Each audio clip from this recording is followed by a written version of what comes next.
علیکم، بفرمایید. سلام علیکم. علیکم السلام و رحمت الله و برکاته. سلامت باشید. می‌خواستیم با استاد انصاری صحبت کنیم. دارید با من صحبت میکنید، صداتون داره پخش میشه، بفرمایید. حالا شما خسته نباشید. سلامت باشید برادر عزیز. قربان، بسیار ممنونم، متشکرم از برنامه خوبتون. من و خانواده‌ام هممون شیعه بودیم. لطف و توفیق برنامه شما اهل سنت شدیم. الله اکبر. خیلی ممنون، متشکرم. میخواستم از برنامه خوبتون تشکر کنم. واقعا پوزه این رافضی‌ها رو به خاک مالیدین. الحمدلله. این لطف الله سبحانه و تعالی است برادر عزیز. تشکر ویژه کنم من به خاطر این برنامه.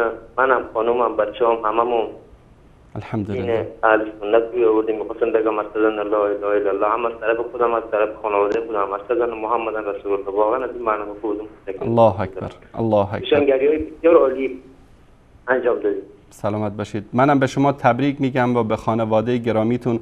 امیدوارم که الله سبحانه و تعالی به شما در این راه صبر و ثبات نصیب بکنه و سعادتمندی دنیا و آخرت و همراهی با رسول الله صلی الله علیه و آله و سلم و اهل بیت و صحابه بزرگوارشون در جنت الفردوس ان شاء الله.